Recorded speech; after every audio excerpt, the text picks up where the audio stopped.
لباس کندن بهار افشاری با کمی چاشنی خلاقیت.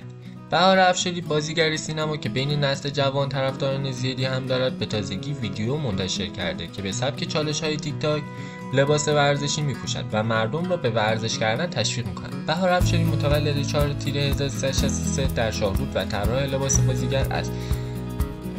بهار افشاری چند ماهی میشد که در خارج از ایران بود، اما صحبتی از مهاجرت خودش نکرده و به نظر میرسید حالا دوباره به ایران برگشته است. یکی از رنگ‌های پرتناوب در استایل بهار افشاری رنگ مشکی است. او در استایل‌های غیر رسمی خود از این رنگ زیاد استفاده می‌کند. یکی از نکات مهم در زمینه استایل بهار افشاری این است که به کدهای پوششی دقت دارد. منظور چیست؟ یعنی به خوبی می‌داند که چه استایلی را متناسب با هر موقعیتی انتخاب کند. او در موقعیت‌های غیر رسمی از استایل‌های اسپورت استفاده می‌کند و برای مجالس رویداد نیمه رسمی و رسمی هم تیپی متناسب با آنها برای پوشش خود انتخاب می‌کند. استایل‌های خاص متفاوت بهاره را می‌بینید که خروجی جذابی و همراه نداشته است. مدل اوراسایز مانتو در میان ترندهای اخیر میان مد فشن قرار دارد، اما روی اندام بهار افشاری به خوبی نشسته. برای این استایل بهتر بود از جذابیت‌های استایل بهار افشاری باید به میل و علاقه‌اش امتحان کرد. استایل‌های مختلف اشاره کنید.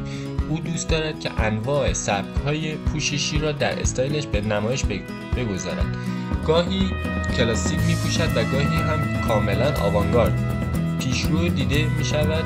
این تنوع باعث می‌شود که عکس‌های مختلفی از استایل‌های رنگارنگش در مراسم گوناگون از او ببینید. افشاری اندام متناسبی دارد و مدل‌های مختلف لباس در بیشتر موارد روی تن او جلوه خوبی دارد.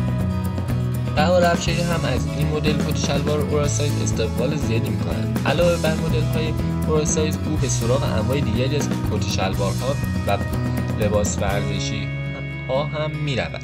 ست‌های این چنینی انتخاب‌های خوب و مناسب برای شرکت در موقعیت‌های نیمه رسمی و رسمی هستند. چنین کت شلوارها و لباس‌های ورزشی هم به استایلتان جلوه آراسته می‌دهد، هم باعث می‌شود که به روز و طرفدار مد و ترند جدید به نظر برسید. شاید تنها نقدی که به این تیپ وارد است ژست و پوزی باشد که افشاری برای عکس گرفتن دارد.